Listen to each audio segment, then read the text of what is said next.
It is 5:03. And we are starting with the minutes. Do we have any corrections to the minutes?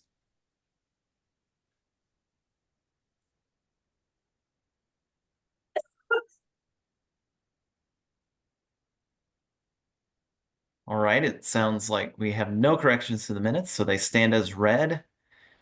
Moving on to item number 1. The Conservancy Lands Plan Draft. Kevin Short from our Parks and Rec department. He's the assistant director for, is it field services? Is that your title, Kevin? Yeah, for field services. So It's that's here. Yeah, go ahead. No, you go Uh, ahead. I just wanted to th- introduce you, and you joined the city a year or two ago, and it's been a joy working with him. And he has been overseeing this development of this plan. So he's here to discuss the plan with the committee. Turning it over to Kevin. Hey, thank you, Mark. Yep. Yeah, as Mark said, assistant director of Park and Recreation for field services. So that entails park maintenance, some aquatic maintenance, our urban forestry division, and then conservancy lands. And that's where this plan, well, Mark said a year or two. It's been just a little over a year, about a year and a month. So I can't use the excuse that I've only been here for a year anymore. Uh, um, but when I started, we had an expired plan. It was from 2018, which means it probably, or I'm sorry, 2016. So as you can imagine, a lot of things in change has happened in the city, particularly as it has to do with the flood since that plan was written. And this document basically serves as a blueprint for how our staff operates in conservancy lands, how we prioritize work for the next 5-year period. It helps us if we're writing grants, and it's a document that we can show to residents and neighbors and say this is what we do in our conservancy land. So that's kind of the purpose of it in a nutshell. And I guess first of all, I want to thank the committee members here that have taken some time to look through it. It's a long document; it's over 300 pages long. So thanks for looking at it. And I'm here today because the committee that I'm the liaison to, the Conservancy Lands Committee, has asked your committee. As well as our Water Resources Management, Plan Commission, and the Parks, Rec, and Forestry Commission to have a look on this and provide some feedback for us. So with that, let me know what would be most helpful. We can go through as much of the plan as you like. We can highlight some certain things. I know, Mark, you and I have talked about the trails chapter and the conclusions as being particularly relevant to this committee. So with that, let me hear what you'd like to see here.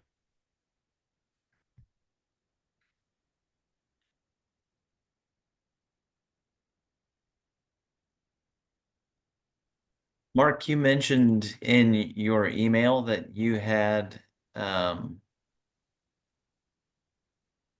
number of edits that would improve the document. Yeah, most of them, I thought about putting them in the packet, but a lot of them were simply, it was really an internal staff memo to giving feedback to Kevin.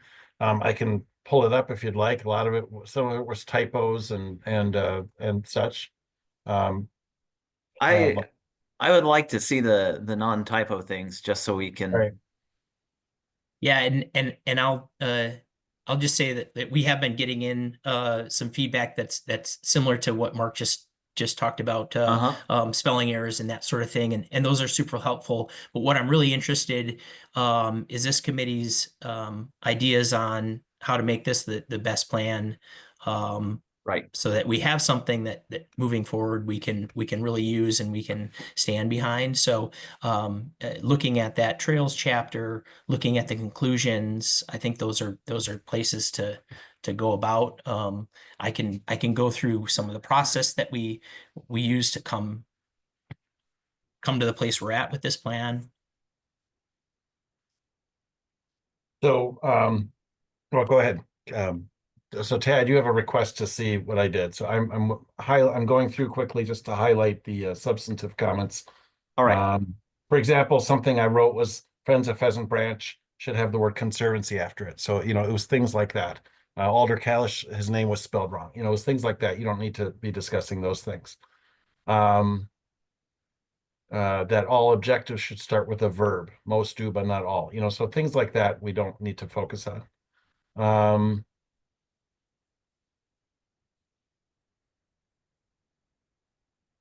I had mentioned that I had received feedback from Madison regarding page 8.2. Let me go to that. Whoops, let me turn my phone off at the same time.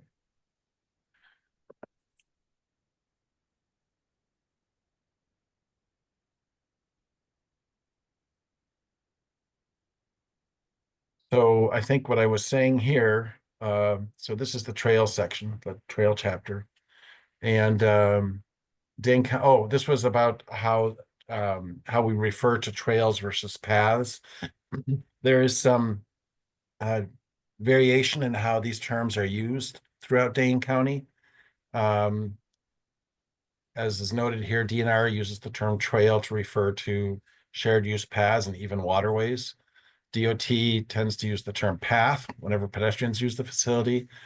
The city of Madison is considering how it uses the terms to describe its facilities. Well, I had gotten some feedback from them, and I was simply saying, you might want to check the email that I thought I had provided to Kevin and his team.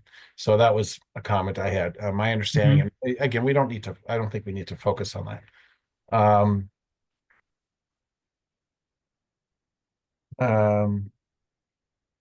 I had said on page 817 that I wasn't sure what was meant by safety zones around stop signs. So that is, here we go, right Said here. 817. Yeah, I'm on do you see it on the screen? Yep. Creating a safer biking environment on surface streets through dedicated bicycle lanes and safety zones around stop signs and stoplights. It just wasn't clear to me what that meant. And obviously the focus of this plan is not on the street network, so it's not necessarily that big a deal. I just was wondering what that meant. I also suggested referencing the city's complete streets policy in this document. On page 823, I had suggested that regarding trail signage, that they at least reference Dane County's bicycle wayfinding manual, which I know this committee has discussed before. It looks like this. It's just a style manual that got put together for planning, designing, and installing wayfinding signs. It's a pretty thorough resource that several cities in the area and the county, for that matter, have been adhering to. So I just I would hope that the city would follow suit. Yeah, and you had a place you thought that would fit in? Yeah, so that was on sorry, I've lost I guess that was on the browser here. Yeah, page 823, since there's a reference to trail signage, I just felt that was a good place to make note of that, and maybe they had some comments on it as well.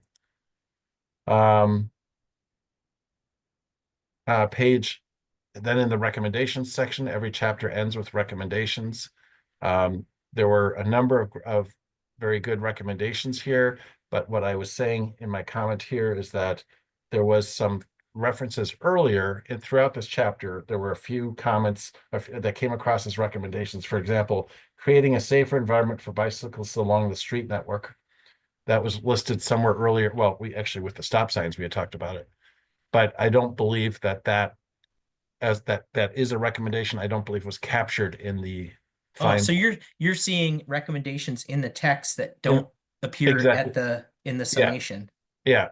Okay. And I just thought there was an opportunity since they said we recommend this, and maybe I missed it, but I don't think, No, that's, yep.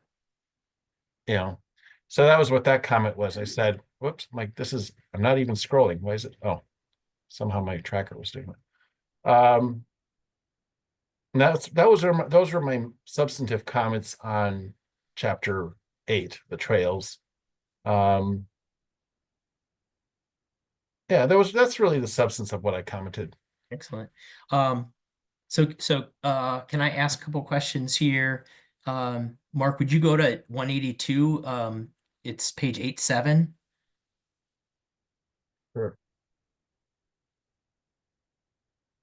So one of the comments from the Rec Forestry Commission was to have a PDF with tabs that would be able to go through here. I think that would be helpful. So this is table 8.2, and it has to do with the trail surface types, and gives pros and cons for here. This is a table that I would love to get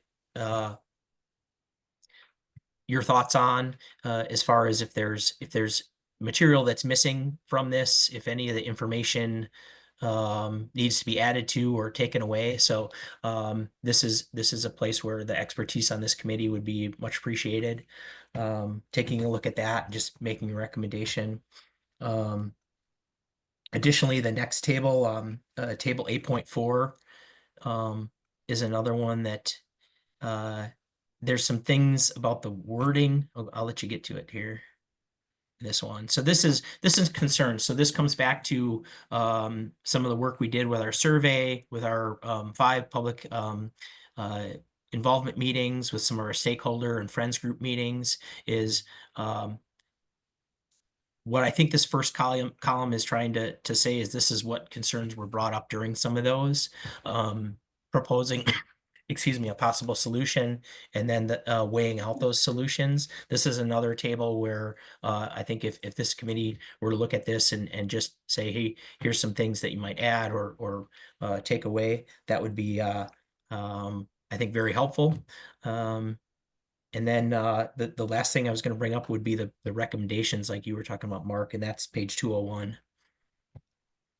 Um,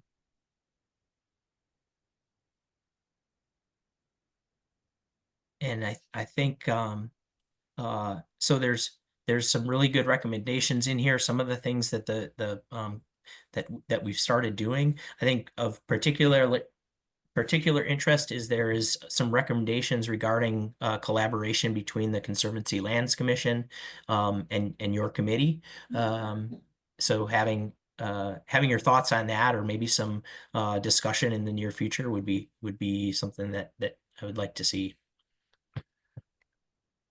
I would also add that Kirsten, who is not in the meeting today, it wasn't clear to me if she sent these comments in anticipation that she wasn't coming or not, but she said that 2 things that she'd like to touch on tonight, if possible: the city's decision to move away from porous asphalt after it was proven to take less maintenance because of water ice mitigation, despite what the packet says.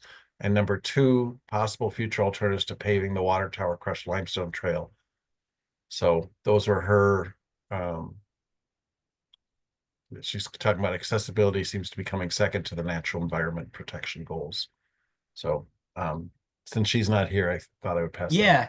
So you forwarded those to me. I was hoping some of those concerns, especially with the pavement types, could be addressed in that table 8.2, the surface types, making sure that the information that we have in that table, it, making sure that we're not missing anything, that um, we're getting that right, because that's, we can look at that and say, and I think she mentioned something about snow and ice, and that's in there as one of the pros of the porous pavement. Um, to her question though was why we got away from that, and to be honest, I don't know the answer to that. Um, uh, Mark, you've been around longer in the city than and have a lot of good information on this type of things. But I know there was a concerted effort to put that type of pavement in the past, and I don't know why we got away from that. I have some ideas about the maintenance that's involved in it. My understanding is maintenance was a concern. We weren't doing all the maintenance that's necessary for treating porous surfaces to keep them from getting clogged. Also, I believe a big concern from Kylie's predecessor, Matt Amundsen, was that there wasn't a competitive bidding process for, we used to use DRS paving, which was a local contractor, but there was nobody else who provided that product. So I think that raised some concerns about, um, from a procedural standpoint. So that and the maintenance, I think, are the fundamental concerns I've heard. I felt, in my view, the porous asphalt over the years, initially it was holding up nicely, and then, in fact, I would say it had more durability initially. It resisted cracking, but once it fails pretty quickly. Mhm. It starts crumbling and turning to gravel, or resembling gravel more than a pavement surface, or a standard traditional pavement. Yeah, and not that's in this question. The other thing that I don't really have a good handle on is how the base is different than standard asphalt, standard pavement. I know to accommodate water, the base has to be clear fines, and I don't know if those type of things were happening. So Yeah. to it would be interesting to judge the performance of how our porous pavement that's still out there is working, seeing that it hasn't had the maintenance that it needs and might not have had the base that it goes to. I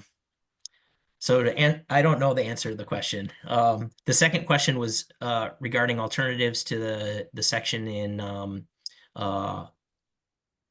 Or Bach Community Bach Forest, Forest. yeah, up Yeah. here.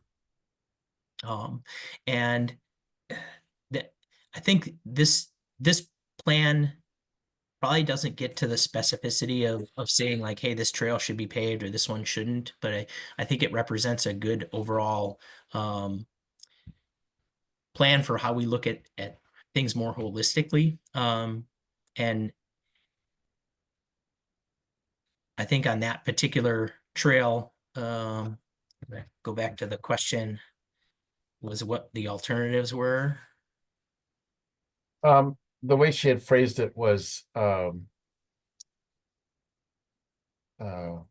just looking for it now. I think I closed her email. Sorry. Here it is. So she was thinking about feedback that, I think it was in regards to the petition that the committee had Mhm. reviewed, Yeah. a couple of months ago, about if the route through the Bach Forest going down the hill to Orchid Heights Park, if that were not to be paved, for whatever reason, that then she would like to see a path running alongside Valley Ridge Road. The problem Okay. with that is, that would have to be converting one of the sidewalks to a path, and then you'd either have to expand into the terrace, which would be problematic, or get easements from a bunch of property owners, which would likely be very difficult to get everyone's consent. Yep. Yeah, and I think that illustrates too is how this process is beyond just the Right. conservancy lands. It would be difficult to get something done without including um, the different departments through the city, the planning, the public works. So that's certainly a solution that would be beyond this plan. There's certainly other routes that might provide a not as steep of a slope. That hill coming down from Bach toward Orchid Heights is particularly steep, which I think is a lot of source of the maintenance issues and the washout with gravel. And paving would maybe solve some of those issues, but it wouldn't change the slope of it. So I think any alternative would have to include some type of reroute that would make things more of a gradual slope. This is the committee's opportunity to ask questions and provide feedback. It's not a staff soliloquy. Well, there's two of you, so it'd be a duoloquy. I saw Brad's hand up first.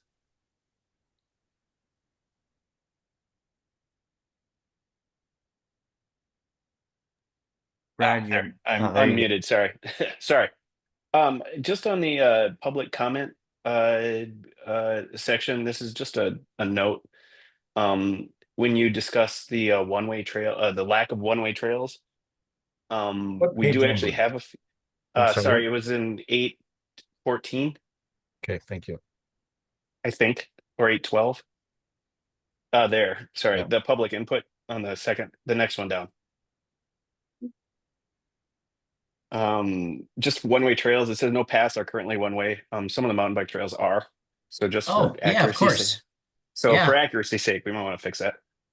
No, that's appreciated. That's the type of stuff that, like, if we overlook something, especially if you're seeing that, please speak up. But yeah, that's um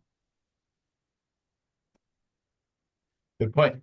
yeah, that was probably putting blinders on to trails that weren't, a multi-use type path. So thank you. Mhm. Lisa. Thank you.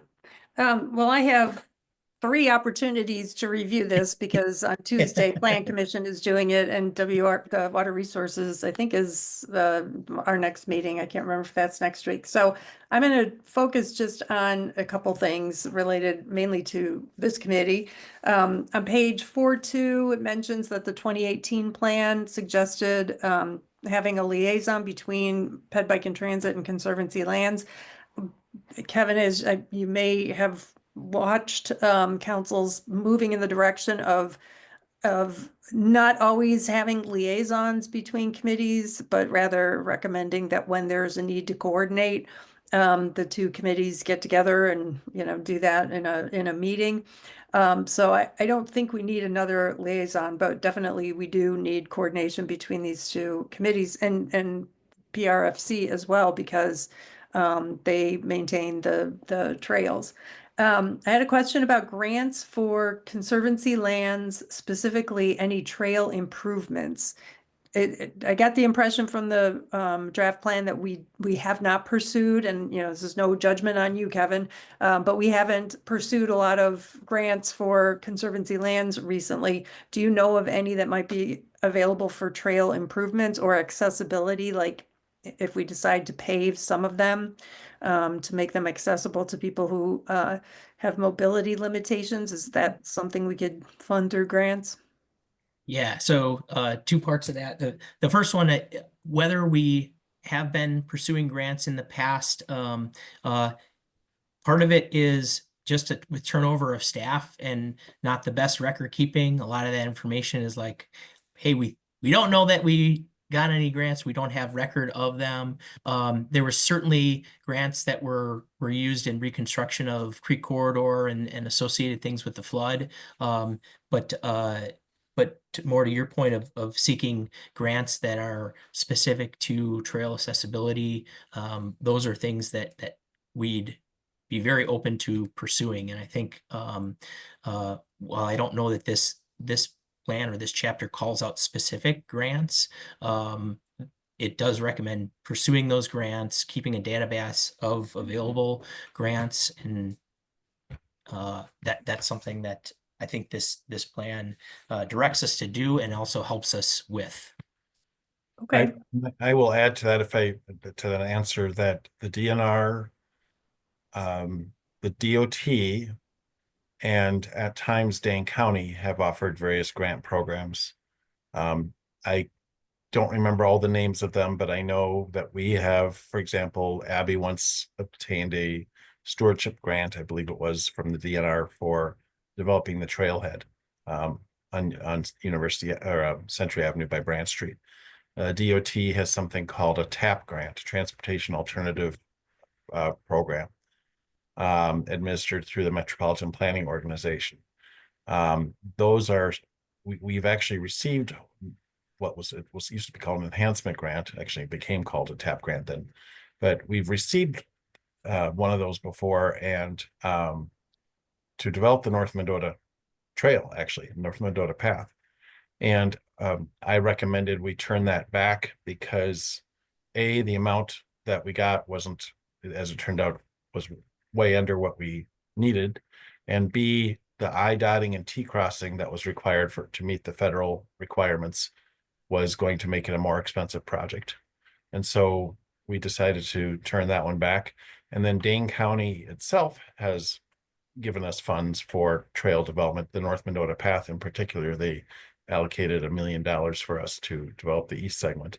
That wasn't specific to a conservancy, but their funding is not limited to non-conservancy land. In fact, I think a lot of their trail development at the county level has been in conservancy type settings.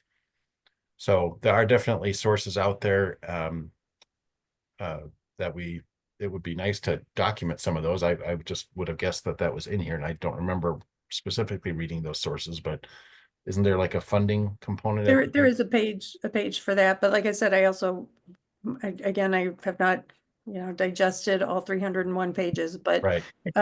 but I did recall reading that we have not pursued as many grants as we might. And so then my last question is kind of the big picture one, and that is, I know Kylie appreciates brevity.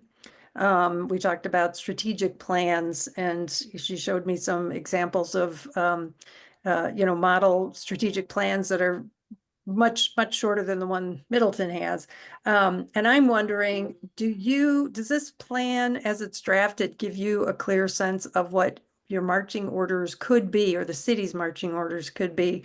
And if it doesn't, how do we improve that? And I'm asking because I noticed there are 36 actions, which is almost half of them, that are labeled as things to do in the short term over the next 6 months. And some of them are very specific. I think the first one is, applying for a deer abatement grant. That's pretty specific.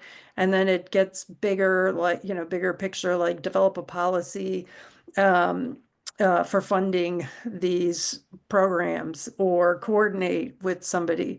And another thing I know is that these actions don't identify who should be doing it. Is it Public Works? Is it the Parks and Rec staff? Is it Mark just went through some planning staff actions to get grants. Is it council? Is it water resources? So I think it would be helpful, and they'd probably have to work with you and others on city staff to do this, but I think it would be helpful to identify who really should be working on this. And that is something that our strategic plan does. So maybe consider asking them to model their recommendations list on what we have in the strategic plan, so we know who's supposed to be the actor, and really come up with a more realistic set of short term, and then maybe the medium term should be 6 months to 3 years or something. Long term is 5+, but it's a 5-year plan. So I'm kind of like, maybe that's just to indicate that this is ongoing, but there's a different way to do that. So those are my initial comments. Thanks. All right. Excellent. I think I'm taking notes here. I've got it too, Kevin. Yeah, thank you. So I do think that it represents a good blueprint for what the Conservancy Lands Division, for what the Parks and Rec Department need to be concentrating on and prioritizing in the next 5-year period. But I think that's an excellent point about kind of identifying the entity that's going to be really doing these things, because as I think you probably saw in our interface chapter, or at least what we tried to convey in that, is that while these are conservancy lands, there's so much more input in it from the different departments. So I think that's a really good suggestion of adding some context to what the body or who might be involved in the in those steps. And then I can get some clarification on the 5-year plus goal, why those are in there with the idea that this is a 5-year plan. And I'm going to touch base with our consultant too about the short-term goals. I know that when Evelyn presented to our Conservancy Lands Plan, there was some things she meant to mention about a reason why those were in there as the immediate goals. So I'll touch base with that as well. Maybe they could be called an outlier, like outside the plan or future, actions, but several hands up there, Ted. Yep, Steve. There we go. Yeah, I was just looking at page 826, which are the recommendations that are really more specific to us. And so, is it 826? 826, yeah. And so I was first wondering whether there was more, you might elaborate on that a little bit more, or more that you could speak to on that. And I have to say, I was a little surprised. It says that we haven't had our the bicycle and transit committee plan hasn't been updated in it's 2009. Is that right? Yeah, so we have the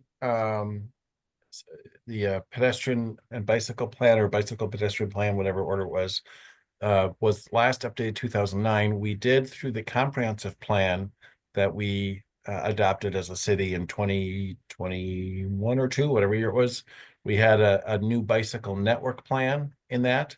So that became that's the new map that shows facilities both existing and planned. So that was an update, if you will. And then we have also embarked on an active transportation plan, which is intended to replace that 2009 plan, but have a broader mandate, just a different direction. We'll talk about that later. Okay, well, that helps a little. I guess one of my questions too has to do just with, how do we move forward on some of these ideas, and how did this Kevin's group see that moving forward, with our committee? Some of these things have been raised before, like, problems with, bike and pedestrian, collisions, concerns about e-bikes. I guess I'm just thinking as a member of this committee, like, how do we begin to address these things, and how do we work together with the other committees on this?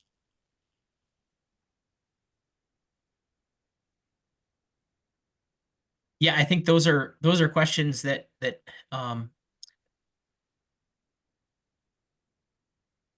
there's a distinct recommendation on coordinating with this committee to discuss some of these things. And let's see here. So, oh, so go to the next page if you would, Mark.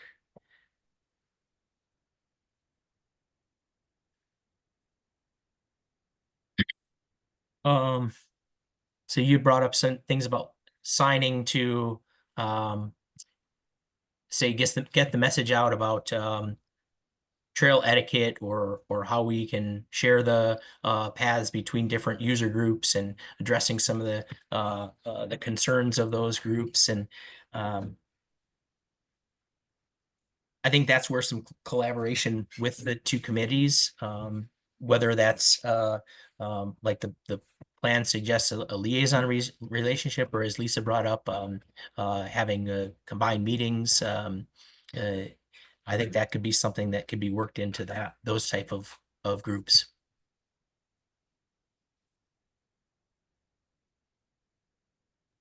I guess the question then just might be, as we plan future meetings, how we making sure we get something like that on the agenda so we can move forward on it. I guess that probably puts it in the hands maybe of you, Kevin and Mark. Is that right?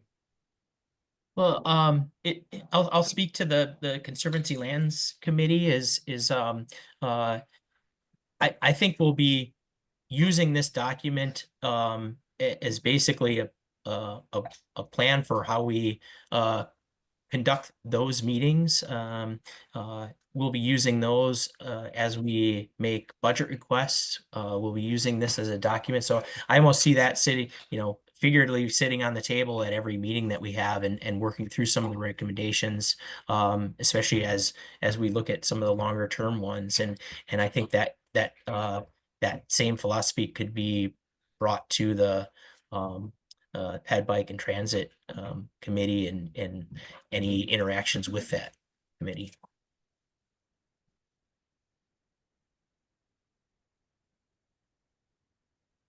So, so yeah, I think there can be some collaboration with Mark and myself about issues that might be relevant to both committees. And that can be a great starting point. And I know with Conservancy Lands, you know, any member of that committee can request a future agenda item to the chair or the staff, and we can get that on a agenda. And I would imagine something similar works with your committee as well. Yep. That's how we do it. Thea? Yeah, I just wanted to share a few general reflections. Overall, I thought this was a fantastic plan. Was very impressed by how both clear and comprehensive it was. So kudos to the team that worked on it. I also just appreciated the tension between trying to do something that satisfies so many different audiences with the goals of conservation and recreation, but then also within recreation for hikers, for bikers, for runners, for accessibility. So anyway, just a lot of things that I think you all were thoughtful about and balanced. So kudos on that. And then many of the recommendations of the, you know, what was it?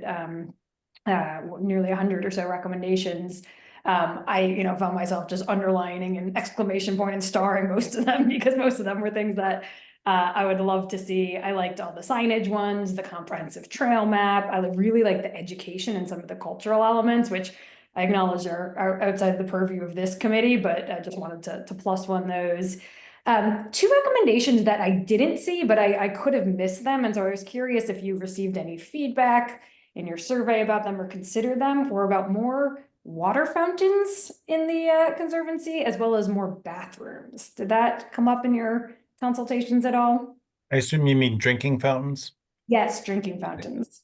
Bubblers, right? Bubblers. So interestingly enough, I don't think either of those came up. Certainly not in the public involvement meetings that I was at, and I was at 4 of our 5 public involvement meetings. I don't recall that coming up in the survey information, but I certainly have heard it regarding our parks and trailheads or parking lots. And I've heard several times how much people, park users, residents, neighbors enjoy the type that have the dog bowl at the bottom. So if you're a dog walker, that's a feature that seems to be really well liked. So we I'll maybe put it back to the chapter on interface areas, and we have a section in there about all of our city parks that have adjacent that are located adjacent to our Conservancy lands. And a lot of times those are places where you'll find those type of things. And I think of Parisi Park is a park that's adjacent to the Creek Corridor. And that's a park where there's right now we're undergoing a new shelter design for there, and one of the reasons that shelter is being redesigned is so that it can accommodate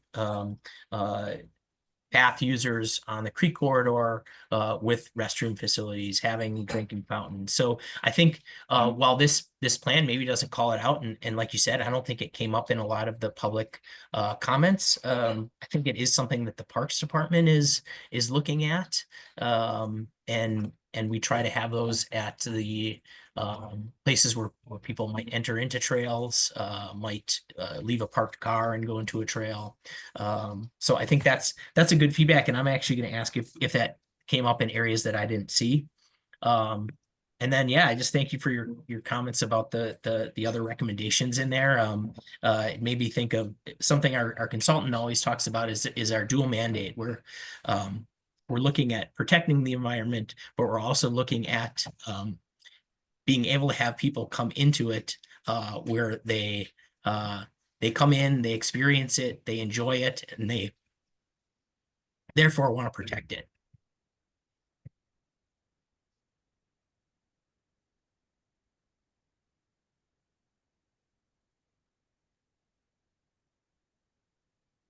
So thank you. I think the tension of that dual mandate is kind of a strong reason why we need in the coordination recommendation number 2, the coordinate with the PBTC to promote increased connectivity and safety of trails and bike paths within the city interregional trails. That's a strong one for us to focus on in the future because of that dual mandate. It's not really for historic reasons, much of our mandate has kind of been offloaded onto you guys. And so being able to take some of that and move traffic elsewhere would be excellent. Any other comments?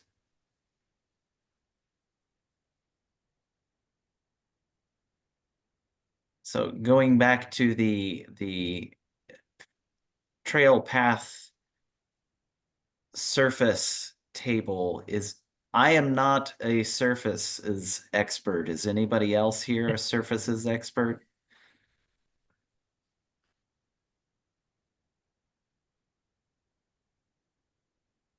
Okay. I think we might have failed you on that No, that's all right. aspect. I think we've done a good job on it. I just want you to have the opportunity to say, hey, you missed something here, or here's something that Right. our committee has been talking about, and we feel it's important to put in here, or anything like that. So, Yeah. and one thing I will mention is that we do have on our. So you go through the parks website onto the Conservancy lands page. Mhm. This plan is available for anyone to look at, and there is a form underneath it for any comments that somebody wants to put in. So if you want to put in comments as an individual, I would encourage you to do that. If there's stuff that you're seeing, at a later time, that's going to be open till I believe the 20th of this month. So we're taking comments that way. Those get emailed to me and to our consultant that's writing the plan. So that's a way if something didn't come up tonight, you could bring it in. You can email your info to Mark, and he can get those to me. So I really appreciate you taking time to look at this. Yeah. If nobody has anything else, the last thing I have PDF technical comments. Oh, One, perfect. I'd like to see links at the top of the PDF to actually jump down to the chapters. So within the table of contents? Yes. Okay. Yep. And that was something that, yeah. And related to that, the sidebar that you can open in various PDF readers that gives you a chance to look at a layout view. There is no such layout view, so it'd be nice to do that, to be able to jump, quickly to what you're looking for. Yeah, this is not the first time I'm hearing that, so thank you. Yeah.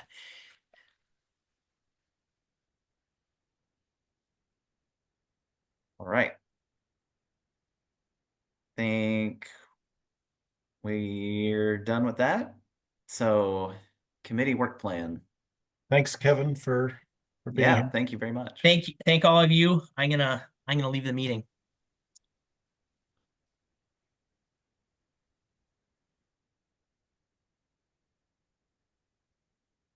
So you went to this item, right? Yeah. Yep. So I took the liberty of updating this we hadn't talked about it for a few meetings. Okay. Welcome any feedback you have. I've changed the timeline now through December 2025. Would welcome any guidance. Okay.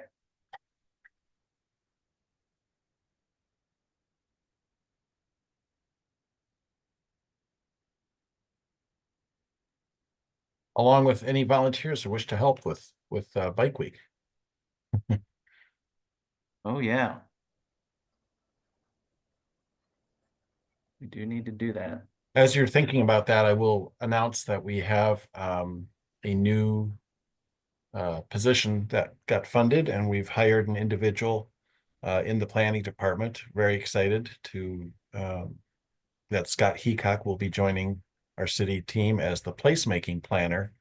And he worked here as an intern several years ago, so we all know him. Absolutely phenomenal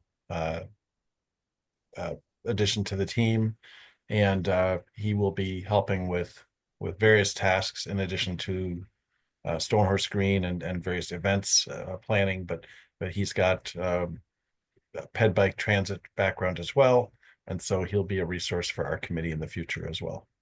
I just wanted to Good. mention that in the meantime.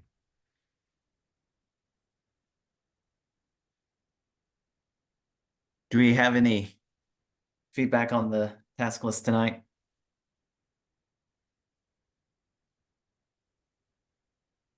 I assumed, Alder Hanairo, that you would be the week without driving, that you would continue to be involved with that. I took the liberty of keeping you there. Is that okay?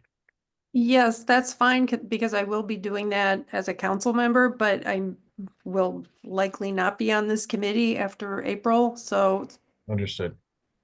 another volunteer would be helpful. And also, Mark, can you give us an update on the active transportation plan? Yeah. So I don't have anything new to report. We had hoped for a regional collaborative approach with this. And given some uncertainties with funding, I don't have an update for you. I had talked with a couple, I was on an MPO meeting last night, and I had intended to talk with the MPO staff after that meeting, and I forgot. So I will get you an update. I will talk with them and get a handle on this for the next meeting. But as I mentioned about Scott just now, it is something we are certainly committed and prepared to do in-house. The reason we've stalled is because the MPO, the Metropolitan Planning Organization, based in Madison, they have a tremendous mapping spatial database. And so I wanted to, rather than us having to reinvent the wheel, I wanted to make sure we could access their data because I provide them every year with our data. And so I wanted to have a regional approach because Madison is planning to do this as well. So I was trying to dovetail efforts with them, plus just from a workload management standpoint, be more efficient. So if that's not moving forward there, we obviously want to proceed with our effort here.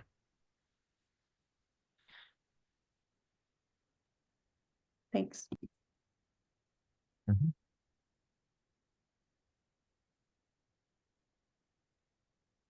Mark, could you share a little bit more about the two volunteer opportunities? What's involved for Bike Week 2025 and the week without driving? And then I think you shared a couple meetings ago the date for Bike Week. It's in May, right? It's the first week of June, actually.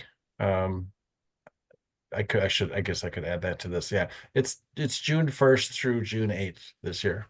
And it's actually part of Wisconsin Bike Week, but the Madison area then brands it as Madison Bike Week. I wish it would be more Dane County Bike Week or something like that. But at any rate, we participate. There's a website that lists all the activities. Last year, we did a community bike ride. We have helped local sponsors of a commuter station to hand out treats and information on Old Middleton Road. We feel like there's another event we did too last year.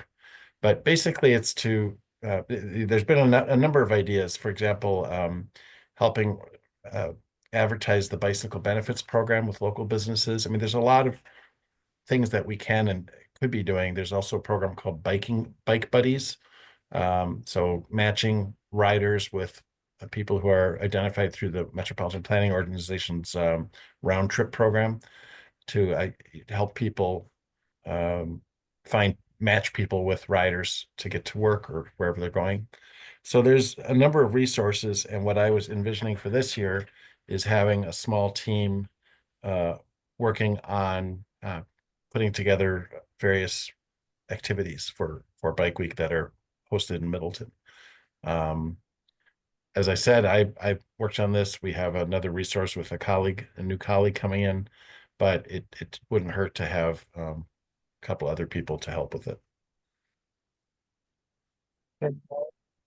It's basically what we want it to be, what we want to make it as to there's a lot of leeway for how people how we can participate in Bike Week.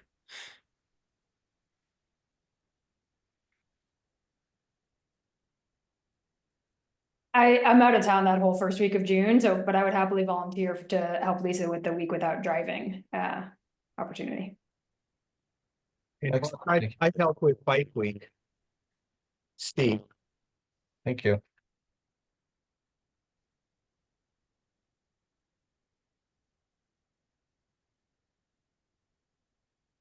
Wonderful news. Thank you. This really was just to update you and get any feedback you had. I have checked with Madison Traffic Engineering about the signs that they were going to put together, and they haven't gotten back to me yet. And then I wasn't sure if Kirsten wanted to have another training session with the police department. Last year's didn't have a very good turnout, and then the officers had to leave shortly into the training because of a call. And we have a new police chief who seems very supportive of these community initiatives and pedestrian engaging with the vulnerable roadway users. So I'm hopeful that we can work with him to bring a greater focus on those issues at the police department. Complete Streets was adopted. I'm not formally adopted, but I took the progress report to them. I think we're on to the next agenda item. We might as well do that. Yep, let's do it. Yeah. So I took the final report that you had provided guidance on, made some changes, enhancements, took that to the council on Tuesday. It seemed to be well received. It's now posted on the Ped Bike Transit Committee's page on the website. Thank you all for your help on that. Can I move on to the policy on number 2, Ted? Yeah, go for it. Policy on use of green pavement markings. We did get some feedback. Our city engineer, Sean Stowski, sought feedback from the Federal Highway Administration, the staff person there, Nick, I can't remember his last name, who, to my chagrin, poured a little water on what's been allowed in Madison. And I'm perplexed because Madison specifically got DOT and Federal Highways approval to put green pavement markings in the locations that now the Nick from Federal Highways says are not consistent with their guidance. So frankly, I'm at the point of wanting to, if it's not going to come through the Public Works Committee, I'm inclined to take the policy recommendation to the council directly. But I don't really have if you have any guidance on this, I mean, this was meant to be just discussion with no action per se, but maybe that's something Alder Hanairoy and Alder Kalish that I could talk with you about as well. I don't really know what's going to happen. It was a referral. It was meant to go to the Public Works Committee and it hasn't gotten there yet. So I don't know. Well, actually, I haven't seen the agenda is probably put out. I haven't seen if that's on the agenda. Let me look at that quickly. Mark, can you elaborate on this feedback from Highway Administration? Because I know you've been saying all along that Madison has green paving on a street that, Right. yeah. And so are you saying that the feedback you got or that Sean got from Nick actually made it out that situation is different, not what you thought it was? Sure. So I'm looking for the email.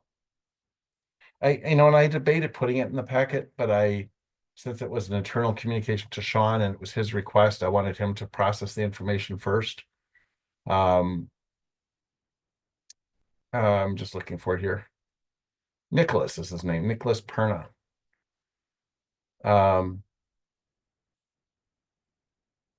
And he basically said new installations of green colored pavement should follow the 11th edition of the MUTCD. Well, here, I'll just share it. Provides the following standards, guidance, and examples.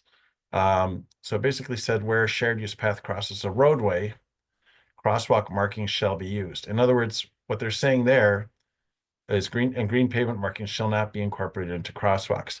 So essentially they're saying that for where Allen Boulevard, so then the guidance here is if green pavement is used within shared use paths, it should only be used where the movements are separated, where bicycle and pedestrian movements are separated. So in other words, the crosswalk at Allen and Century, where I was hoping we would, where the paths intersect, I was hoping that would be all green, and they're saying, no, now it's got to be designed to have separate facilities. But I've seen in Madison where they have both separate facilities, and I've also seen it, for example, on Mineral Point Road, where they just made the crosswalk, the existing crosswalk green, and I just drove it yesterday. It stands out when you take the exit ramp from the Beltline heading to Mineral Point Road. You see the green. It's just such a wonderful, enhancement. So that would not be legal under this policy, yet they granted approval to Madison. So that's where I struggle with what I would call inconsistency. So I'm trying to, the policy that I had drafted for your review with your guidance is not entirely consistent with what Nick just said here in his email. So, and that's what Sean was trying to do, was get their interpretation on what's allowed, even though we have examples of what our policy is, or what the policies that was recommended. I don't know what else to say about this. No, that was helpful. I'm wondering, when is the 12th edition coming out, and is there any way that municipalities can petition to get a change made?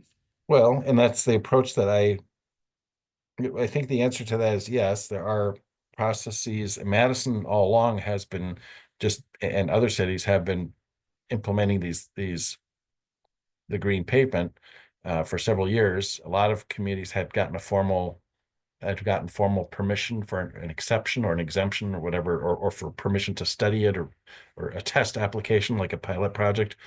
I don't have an answer for you as to when guidance is updated. I don't know how often that occurs.